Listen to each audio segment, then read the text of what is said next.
han hecho un viaje por nosotros, porque desde los Países Bajos han venido hasta aquí, hasta Madrid, para hablarnos de su filosofía. Y es una filosofía que les ha ido muy bien, porque les ha llevado, entre otros motivos, a trabajar con grandes marcas como Spotify, Amazon o Nike. Eso entre otras cosas, porque lo que hacen es también divertirse, hacer arcilla digital, que ahora nos van a explicar qué es, en qué consiste, y es que nos van a hablar de ese esculpido inmersivo, de los procesos de producción de Blender, del flujo de trabajo CGI centrado en la realidad virtual y de cómo están convirtiendo todo ese proceso en una manera de hacer nuevas creaciones.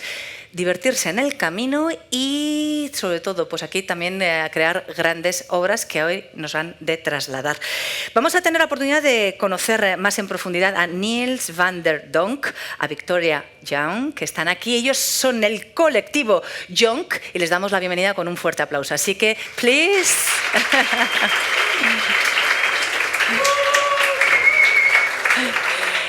It's a pleasure to have you both here. So, just a question. Yeah. YONK, it's the mix of donk and young? Really? Yeah. Yeah. So, YONK. Thank you. Thank you. Thanks. Mucho gracias. Yeah, thanks so much for having us, Next Lab Generation. Unfortunately, this will be the English hour. If I speak really, really bad British English, there is a Yo soy un niño. Yeah, I feel like if we did this in Spanish, there would be a lot of laughter and we would probably cry. I don't know. It would be a pretty dramatic bad thing. So, yeah, we're a YONK. We'll get into it. I know that we just had a wonderful introduction, but to introduce ourselves again, I'm Vicky Young and this is Niels van der Donk, and together we make up a very small studio in The Hague called YONK. The Hague is where all of the war criminals go to get sent away. La Haya. That's what it's La Haya in Spanish, right? Ahí la playa. Haya la Playa, we call it. So we live there, it's very peaceful, it's very nice, and we just make little fun animations, mostly for the commercial world, making adverts and illustrations and stuff like that. We'll go into a lot about what we're doing and how we do it, but we always like to give you a bit of context, like how the hell did we even start to do this in the first place, and it was when we were much younger and beautiful that we met at art school. I was studying fine art and Niels was a graphic designer. And we fell in love, and we have to tell you that it's very sickening, but we are lovers and creators together. But I don't think it's sick. well, you think it's great. So we fell in love, and we graduated school, and we were like, yay, okay, now we're going to go and do jobs. So Niels managed to do a job in motion design in a graphic design studio in Rotterdam, and I made coffee because I did fine art, so there wasn't a big job coming outside that. Exactly, I see the appreciation. It's also art. Yeah, it's also art, but in a different way. So we wanted really to have our own studio. That was kind of the aim of our whole lives. We knew that we could work together and we had this nice vibe. So we were like, we'd like to do some sort of studio together. But we had this issue, right? Which was, I was from fine art and he was from graphic design. And it's two very different disciplines. Like I wasn't going to learn kerning anytime soon. And he wasn't going to become a fine artist. So we were like, how do we blend these two things? So we decided that 3D would be really fun. We were like, we could probably blend a bit of, you know, our skills in both. And then we opened up Blender and we were like, shit, this is a really difficult thing to learn. There's a lot of buttons. At least it's not the Soviet edition, you know. Yeah, exactly. At least we were opened it up maybe a bit more in the modern day. But we were really like, this is so much to learn. There's so many buttons. It's just like super complicated. And we were like, how do we get started? So we did a little bit of research and we found this thing called VR sculpting. We're using a program called Adobe Medium here. But what the great thing about this program is that we could basically sculpt very quickly and very kind of like intuitively and not really have to learn how to model properly. This whole theme of the talk will be us not doing things properly, by the way. So don't expect to come out with the most perfect answer of any technique. But it was great. It was like launched us into basically making our studio, and we could go away and make work and hopefully get some clients. And this is what we have been up. Oh, I have to point here. Been up to ever since. And again, Oh, 2 secs, sorry.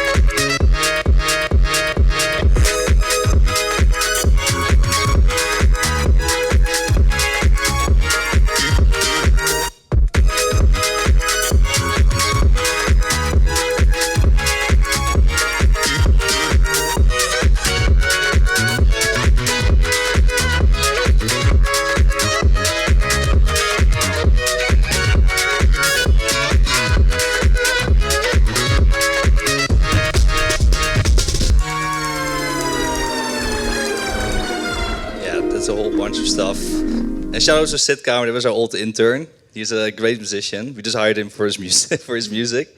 But yeah, everything that you saw in there is like that is made in Medium. We started with it. We can't look back. This is the only tool that we really know how to use properly. It's like, yeah, I mean, it's like similar. It's sort of like the weird cousin, I guess, of Quill, where you work more with like voxel-based stuff. So it's more, yeah, more blobby and meshy, more like sort of the clay equivalent, I guess. Yeah, but what's really nice is like, yeah, you have all the benefits of VR, that you have a limitless space to work in. Scale doesn't matter. You can work as big or how small you want to work. Yeah, you can make silly faces really quickly, which was the most important thing for us. And for us, it was really great because you have to imagine we were just having fun with this at the beginning. Not that you know, and we had little moments to work on our stuff. So we would do this like every time we would come back from our part-time jobs, and then just start sculpting like absolute maniacs. So we started making all this work, putting it online. Hopefully, yeah, we would have people seeing it that could see the value in it. And we literally use it. If we say we use it for everything, we literally use it for everything. So even if we get asked to do like a poster, this was for a poster for a party in New York. We tend to also take it from a 2D approach, but then sculpt still in 3D. And a lot of the things like technology, in a sense, sort of always leads our aesthetic at the same time. So when we started out, we didn't have so much knowledge of 3D in general. And I think that a lot of stuff that we now do today still stems from when we started out. So something simple like our characters most time have these weird, creepy black eyes of death. And that's mostly because we just didn't know properly how to make an eye. We just knew how to sculpt stuff and give it a material, especially in the beginning. So the easiest way to create sort of something that resembles an eye is by just making it black and then turning the roughness all the way down. So a lot of times that's like something that we still have to live by, basically. So basically you could say that we found like a playful approach towards like sculpting, right? And as Neil said, like the materials was also this idea of like, we don't really know what to do, but let's just like do something and it will maybe look nice, and it carries on through our work as well. So this like idea of playfulness like has carried on throughout our careers and sort of building up on studio. And a perfect example of it is for our first job, which was for It's Nice That. This is very, very back in the day, so this is going to be some pretty shoddy animation and like very early YONK. It's Nice That is a creative magazine in London. It's fabulous. You should all go and read it and be in it. It's amazing. And they asked us to do a campaign for their Next Generation ad, which is basically like highlighting the next generation. So we were like, sure. And we made this like really horrific looking garden with really creepy characters. And our idea is that there was going to be a peaceful garden, and then like something would fall into the garden and like disturb the peace, like the next generation disturb the next generation of creatives, you know? So this is about as much animation we could do at the time. We were like, we could move things up and down. We might be able to move an eyelid a little bit with shape keys, but it was really like very, very minimal, and they wanted the full-on animation. So we had to look around for another playful way of approaching animation. And we didn't have to look around far, because that same VR headset that we've been using for all the VR sculpting, we could attach the camera onto the controller and basically create a handycam. So it did a lot of the heavy lifting for us, and it was quite a nice, easy solve to add a bit more motion than, say, our terrible animation. And then we came across a second problem, which was like we sculpted these characters all with their mouths closed, and they needed to make noises or even speak. And we were like, what the hell are we going to do? How are we going to get these mouths open? And we were not skilled at the time to do that. So we decided to embrace the fact that we did this, and we decided to hum. And I will present the final thing. It is terrifying, and I'm so sorry if you all have nightmares tonight.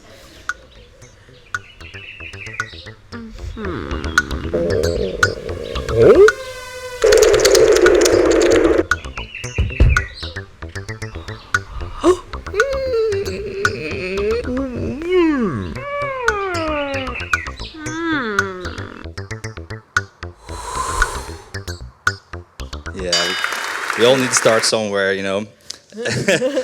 And this is sort of a continuation through our, like, we have to show this stuff because it just makes so much sense for what the work that we're doing now. So for example, Nike also approached us very early on for the Nike Move Challenge, and they wanted us to make all these little characters for these kids to dance along to, essentially.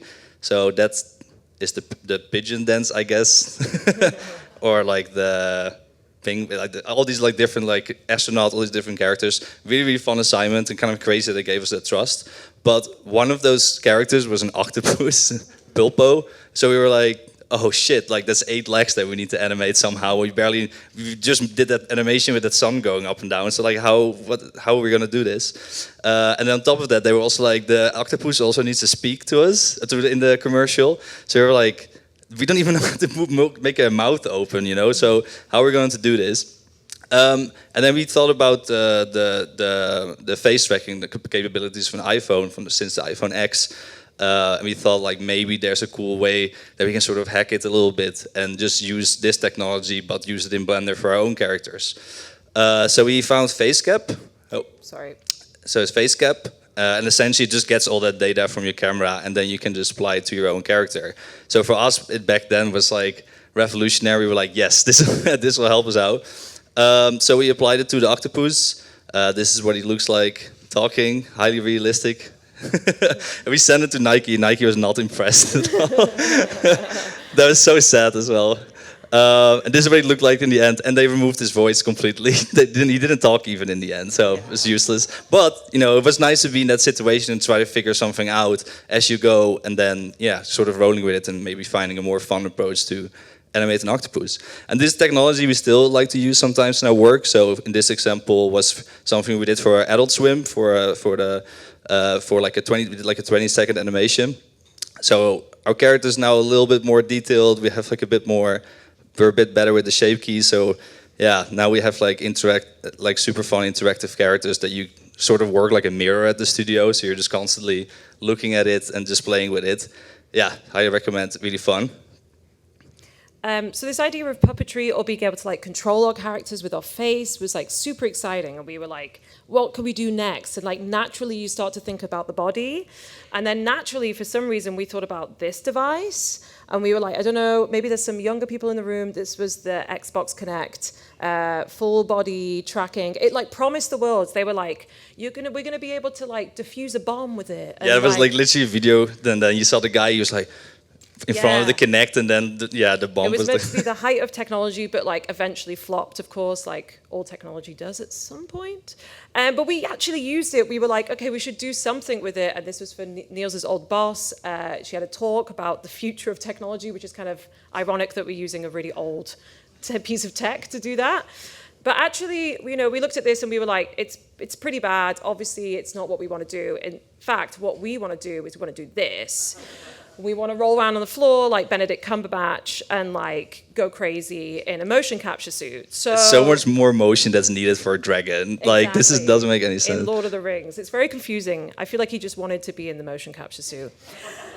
So we also wanted to be in a motion capture suit, and we were like, let's put on one of the Rococo suits. Probably lots of people have heard about it here, and all of our wildest dreams came true. For instance, Niels became a knight, and then for one project, Niels became a beautiful little flower.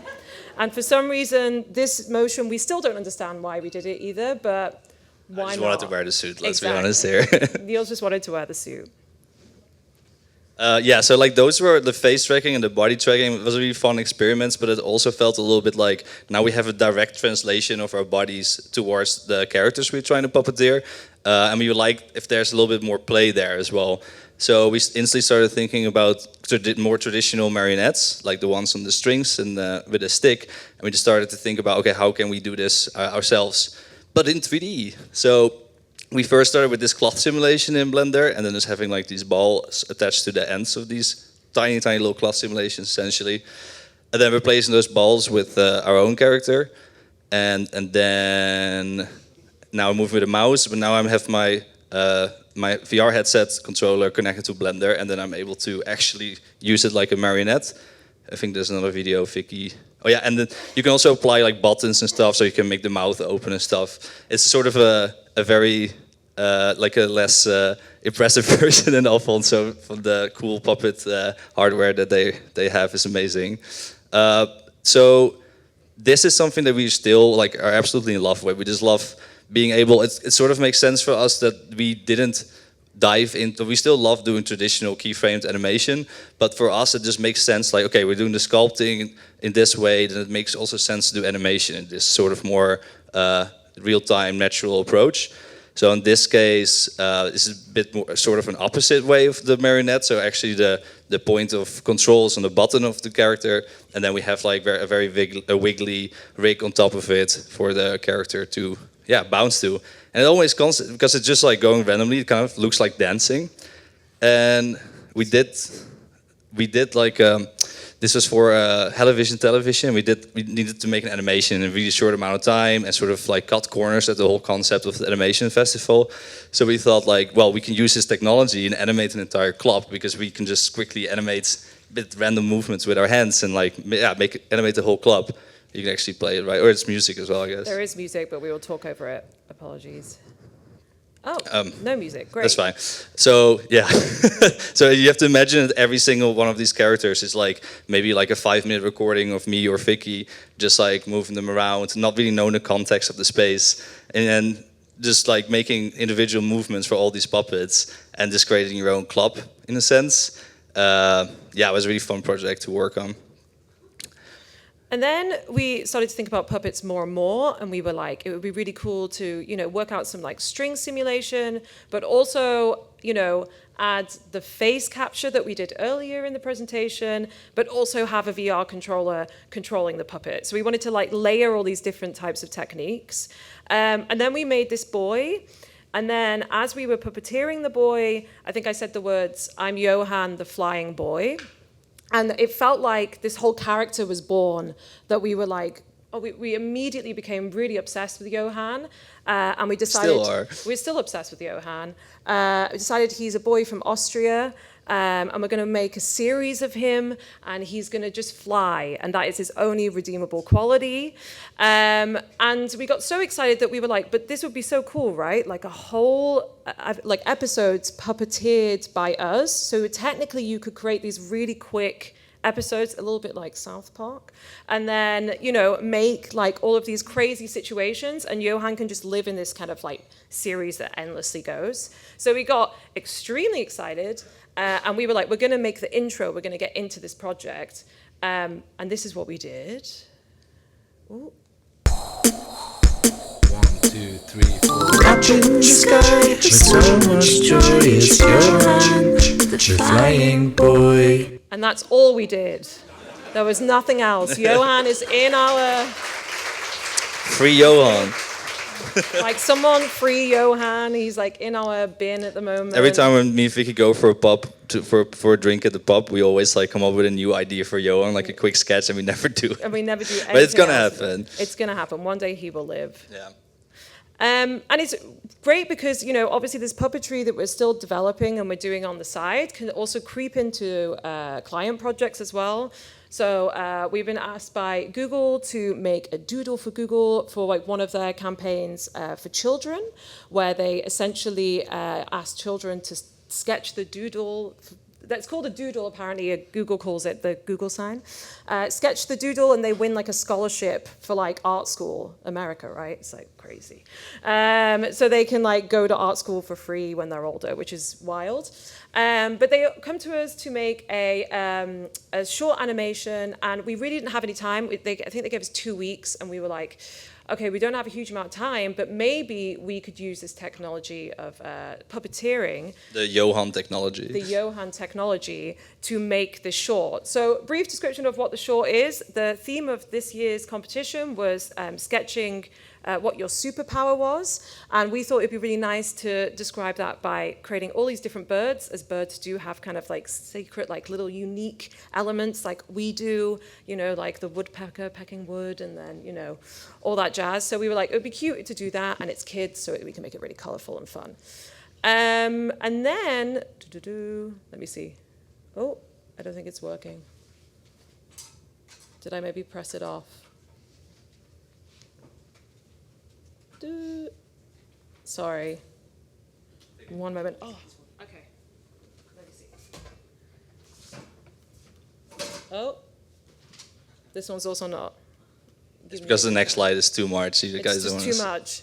The anticipation. It's a 50 gigabyte slide actually, that specific one. Maybe if I go back? No. Should I try this one again?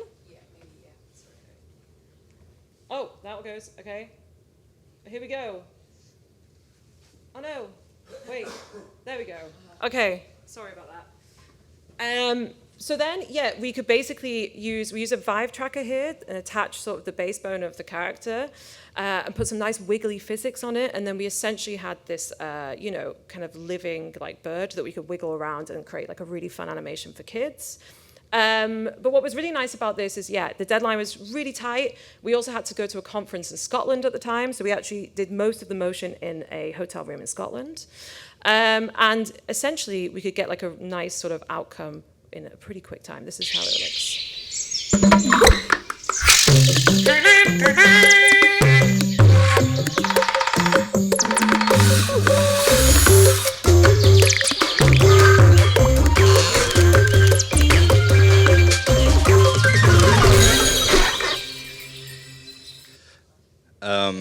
Yeah, so in a lot of these like technologies that we use, at some point we also start to realize maybe sometimes the hardware is a little bit far-fetched, and like when we do like a workshop or something, maybe it's fun to have something more simpler to try out and just get motion out.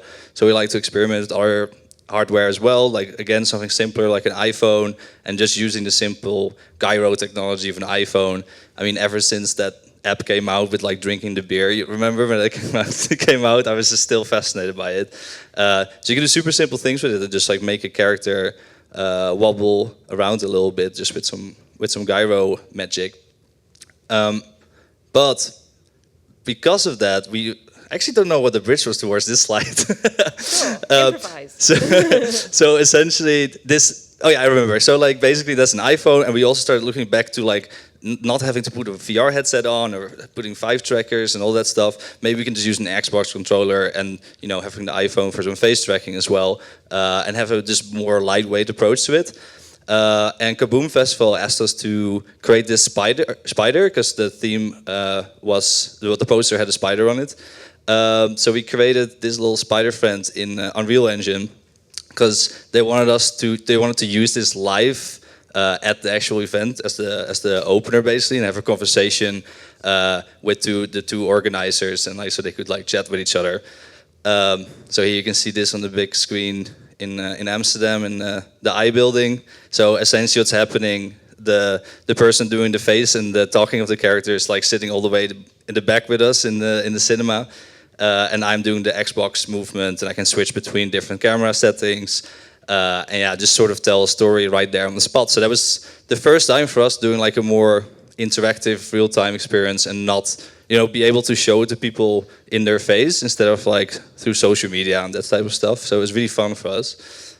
And that leads to what we have been working on now for the past year or something now at this point. It's been quite some extensions and some stuff happening, but it's here finally. It's going to be done on the 2nd of July next month. And it's called Tales of Two, which sort of embodies all this stuff that we've been talking about. Tales of Two is an interactive installation. There you go, the next slide. Yeah. Where basically two people can visit the museum and do this puppeteering themselves.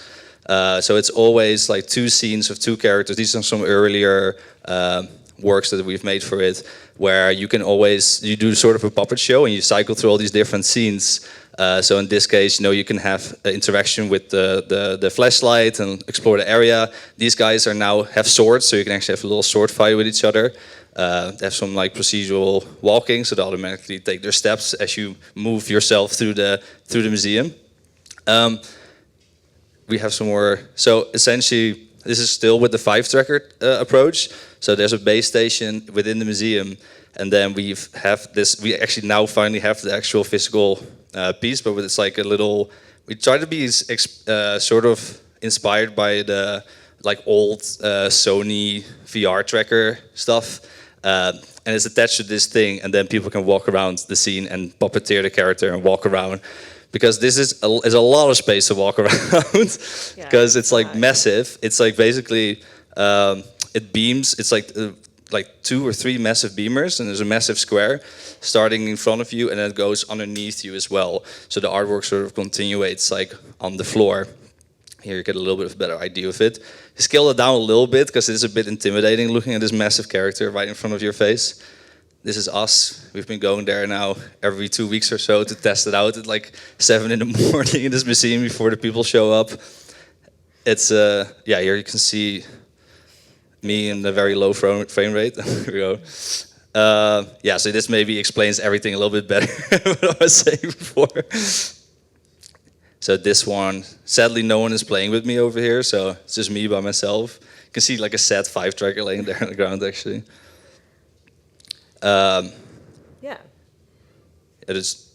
There's another scene, right? Yeah, so it goes to black, and then you cycle through all these different scenes. Let me see. And these guys, for example, the forest scene you saw before have like some other elements. So for example, the guy's wearing a flute, and there's like a synthesizer sound that plays, and you can influence the pitch by moving him up and down and play a little music, whilst the other guy is like hitting these big drums.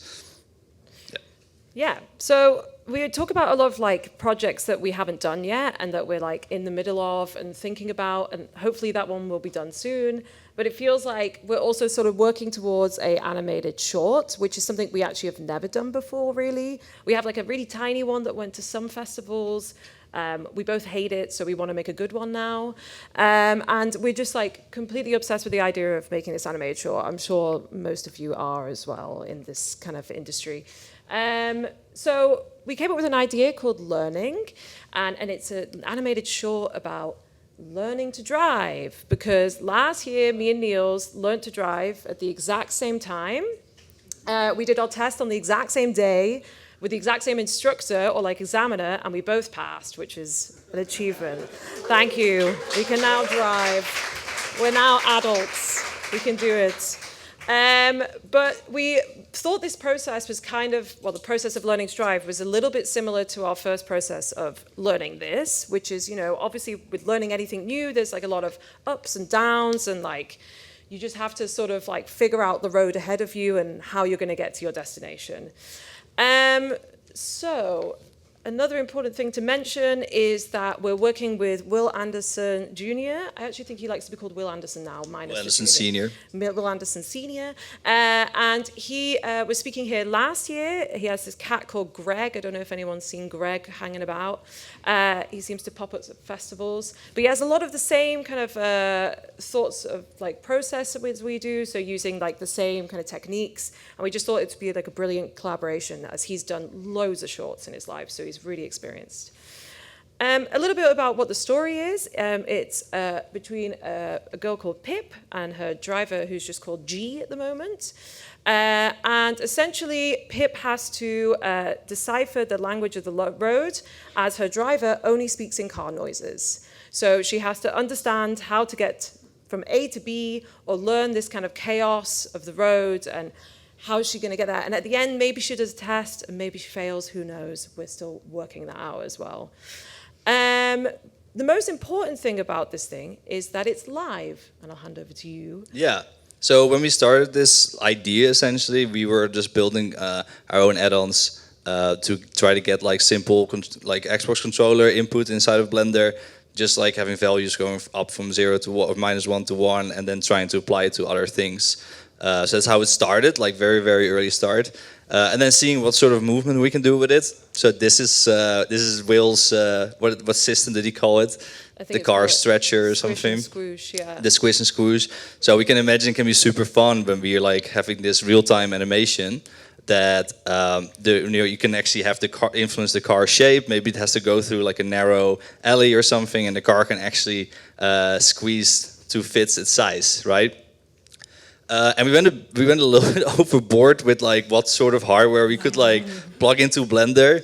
And this steering wheel we got when we were doing the driving license, when we were like still doing the testing, because we were convinced that we could learn how to drive before actually getting into a car by using VR and a whole driving kit.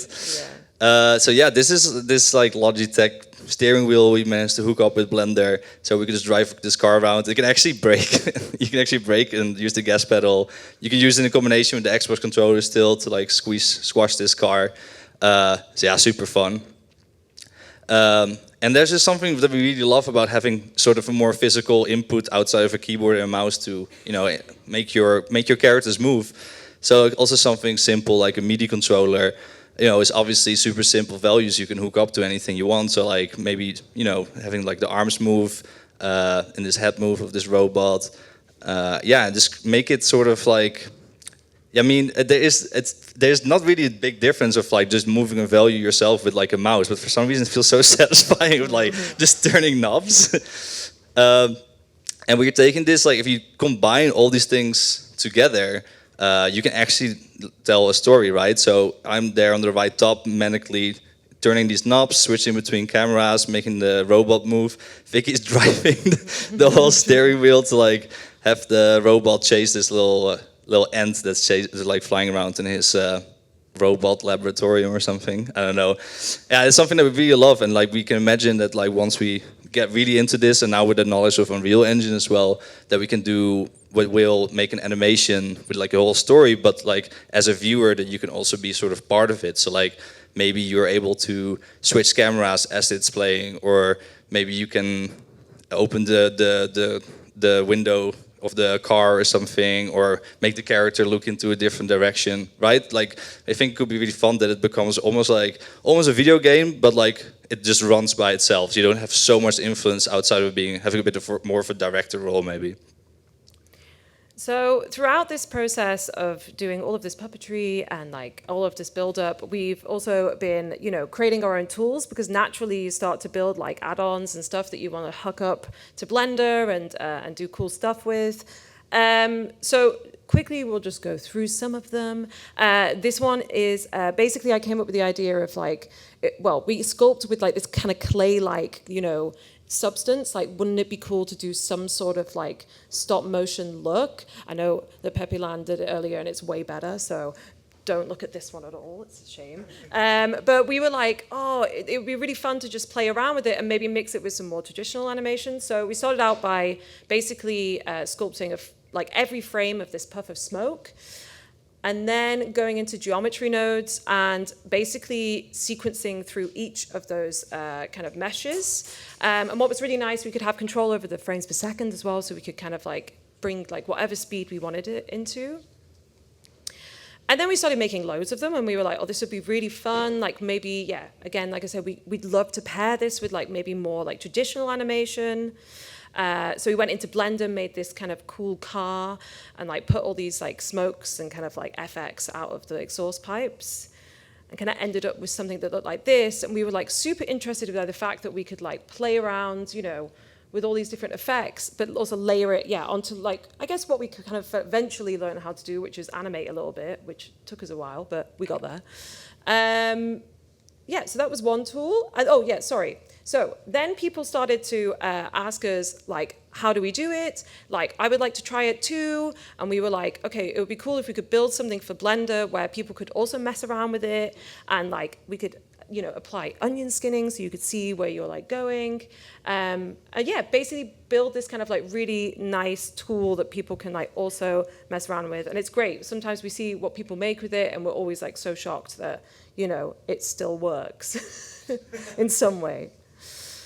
Another tool was essentially, we have a lot of clients come to us and they're like, oh, can you just make it wiggle? And we're like, oh, okay, fine.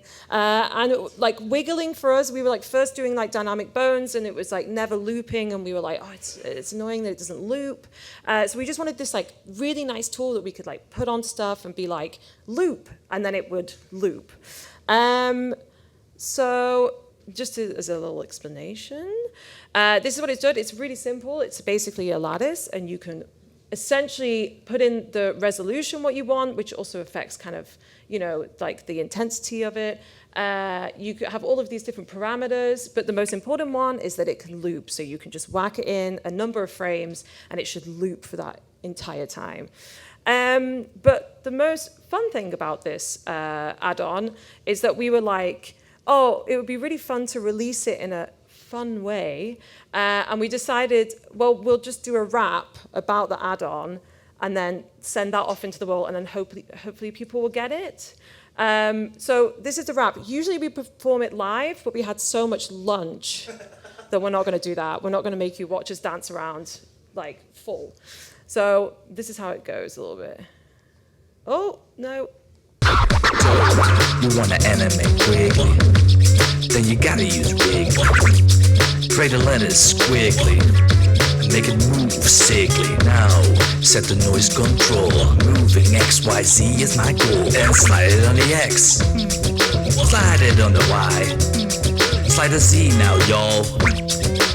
Making it wiggly is my call. Now, let's change the speed, or set the noise seed. Oh, and did I mention everything loops if that's your intention? Everything loops if that's your intention. Everything loops if that's your intention. And if you got experience to try to use the gradients, 'cause they so fun and jiggly, you gotta use wiggly.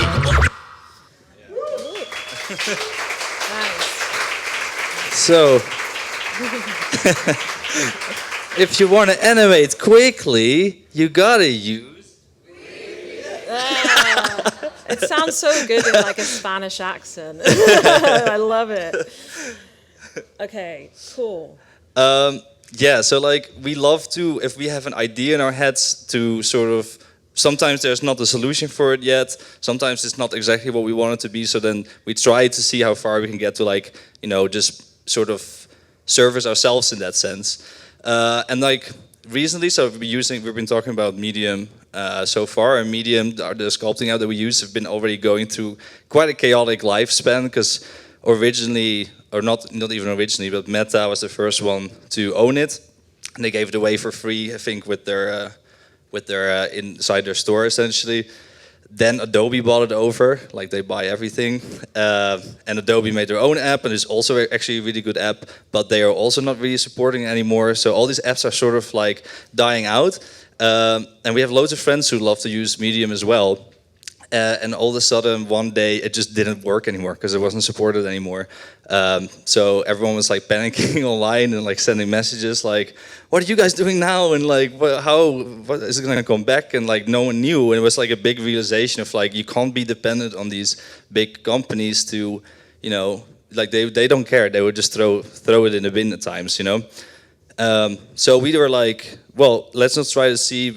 With like some Unreal Engine skills and a little bit of vibe coding, to see if we can make our own VR sculpting app, so we can just give it for free, so at least people can just continue to, VR sculpt as well.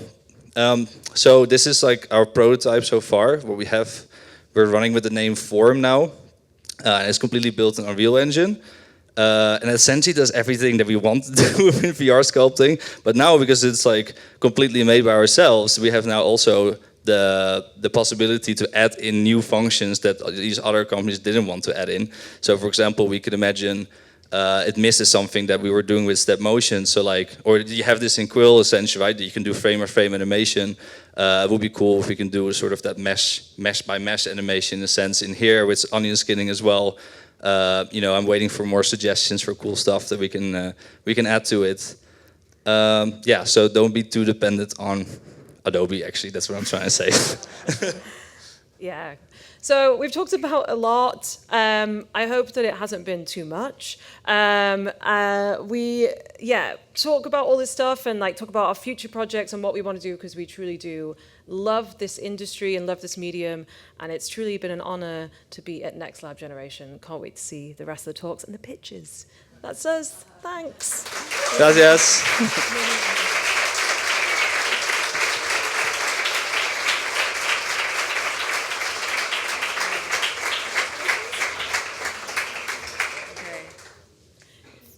Anyone has any questions? Because we did started to hit a little bit of the boundaries of especially for the live real-time puppetry stuff.